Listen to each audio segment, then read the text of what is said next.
What's up, manga fans, and welcome back to another review of Bleach. This week's chapter 640, Baby Hold Your Hand Free, Mad Lullaby number 7.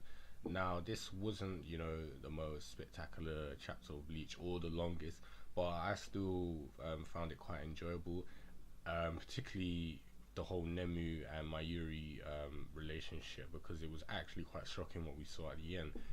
Other than perverted stuff like we've seen before, or her being, kind of abused in some way or matter.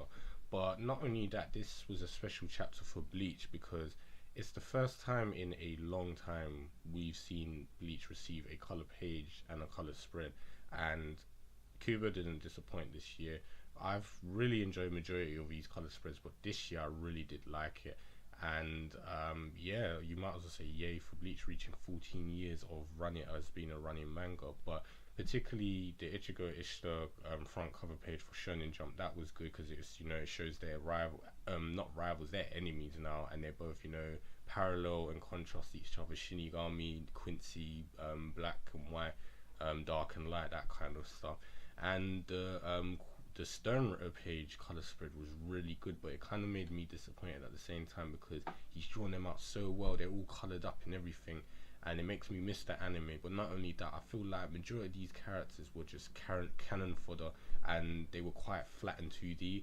Whereas you saw a few like Bazby and who else, like Hashwild and some others were really good. I feel like if all of them had more diverse characters, they would have been more enjoyable. But majority, like myself, just wanted them dead and gone, especially Bambietta's little fraction. They were irritating after a while.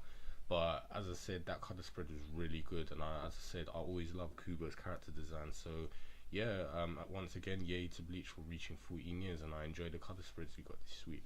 The front cover page was interesting. This is definitely dedicated to Nemu. It's basically a memory of her remembering Mayuri when she first woke up, and the name he gave her, and this is something she loves, so it's most likely a very cherished memory. And funny enough, this name kind of links to the chapter subtitle at the end where it says Mad Lullaby number 7, and we find out later on that her name is very we find out her actual real name, and it's, as I said, similar to the actual title of this chapter. So long story short, we see that Mayuri's kind of gloating over having Pernida devoured and sitting inside Ashisogi, and he's asking, he's Bankai, how does it feel trying to digest it? It's like, good thing I didn't include teeth, because if you had bit it down, it would have multiplied, and then, you would have most likely been destroyed from the inside out. But before he has much more time to gloat, as expected, Pernida breaks out with a massive Quincy arrow, and Ashisogi just splurts into a complete gore and mess. And we see Pernida, what was funny enough is like you see a hand holding a little bow and arrow, and I just found that hilarious. But what I found very interesting is what I said last time. Pernida seems like he's gaining more intelligence and becoming more coherent with the way he speaks and how he's understanding things. And Mayuri was laughing when he was gloating over, Pernida being devoured and digested. And when Pernida comes out, he tries to imitate this laugh, and he's like, "Oh, did I imitate your laugh correctly?" So I just thinking he's starting to get more intelligent. But and then he basically berates Mayuri for insulting Quincy's. It's like, "I don't like you insulting us Quincy's." And Mayuri in turn basically says, "It's funny that you refer to yourself as a Quincy, considering you're the left arm of the Soul King."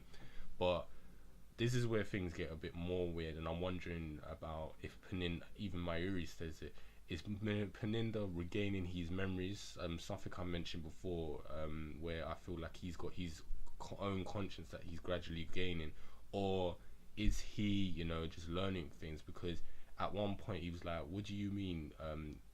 What's so funny about that? I have always been Quincy." And you see even the speech bubble change, so you can tell the voice changed slightly, and the way he speaks was more coherent and more, as I said, intelligent than most of his other speech, because then it reverts back to saying, "You stop mocking Quincy," so it becomes more I'd say cave-like again. And Mayuri was like, "What was that?" He was like, did he become more sophisticated over time, or is he regaining these memories? So that's making me wonder what is the deal with Pernida. I know he's the left arm of the Soul King, but it pretty much confirms that the Soul King himself is a Quincy. And I thought he was just a, you know, a being of many, of all the races, but now it's starting to seem like he's a Quincy. So this is something, you know, Juha's been saying all this time, so he hasn't actually been lying, he's been telling the truth. So we see Pernida creates more Quincy bows on each fingertip now, and he starts firing at them at Mayuri. But he realizes that Pernida's being much more smart this time. He's put the nerves on each of the arrows, and they're like following him around. One of them actually hits and blows off Mayuri's left arm, and then one of them that Mayuri dodged was redirected. It's like the arrow was kind of caught by the nerve, bent, and then sent back towards Mayuri, and it was going to go straight through his back. But luckily, Nemu jumped in that time, grabbed the arrow and cut off her arm before, you know, the nerves could you know, take over her body. And then Mayuri was quick enough to grab her and throw her. But this is where things get interesting, because I thought he was going to start berating her, saying, you know, what are you doing, rubbish. Like, he did actually berate her, saying, why did you attack without orders? Nemu admits she didn't know. She just assumed that Mayuri would need a shield. And then he's like, well, you like, he basically says, I think you started to learn too much over the times, you know, Ichigo and them lot arrived, and she's starting to think more for herself. It's like, I didn't command you to do that. And he addresses her by her full name. It's Nemuri Nanagou, and this is apparently translated as sleeping number 7. So it seems like you know, Nemu is the 7th of many other clones or something like that. And this actually makes her eyes light up, and he admits that what was it again? He admits basically, you know, creating another one of you would be exceedingly difficult.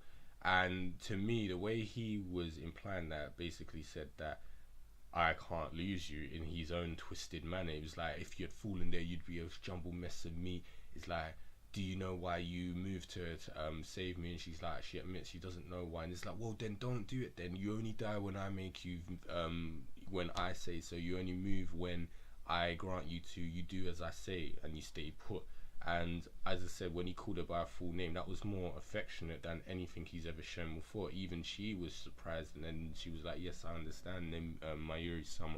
So personally, I just see that was a bit of, you know, kind of fatherly kind of thing coming from him. He didn't want her to die, but he's not going to say it in a normal way. He's just like, don't you die when I tell you to die, kind of thing. So yeah, that was nice to see, but it's making me think something bad is going to happen. And I've seen some people say Nemu might die, which I hope doesn't happen. I've seen a lot say Mayuri might die. I've said he's going to lose. I don't think he's going to die, but we'll see what happens. Personally, I think he's just going to lose. I've even seen some people say that Ishtar will come along and finish him off. That would be interesting to see, because this fight has kind of been similar to the Zazel fight and the Ishtar fight, so maybe that would happen. But personally, I'm still kind of voting for him actually not dying. He's just going to lose, but we'll see what happens. And as I said about Pernida being a Quincy, and, you know, the Soul King being a Quincy, Yachi is now, you know, the Soul King. Does that mean, you know, he's going to be sealed off in the same way? Is this how they're going to beat him? Because he can't be killed. They're going to have to seal him off and use him as the new Soul King to put in, you know, the middle to hold all the universes or dimensions together. And that's more or less it. As I said, this was a short chapter, even though I spoke him longer than I meant to. And I just enjoyed that little part at the end. I enjoyed the color panels, and I'm looking forward to see how this is going to play out, because it doesn't seem like this is going to go in favor for Mayuri. So we'll just have to wait and see what Kubo does. So as I said, yeah, very short chapter, not the best we've seen, not the longest, but it was still entertaining, and I can't wait to see the rest of this battle play out. So you guys know the usual. If you enjoyed this chapter, let me know what you think in the comment box below, and I'll speak to you guys next week. Take care.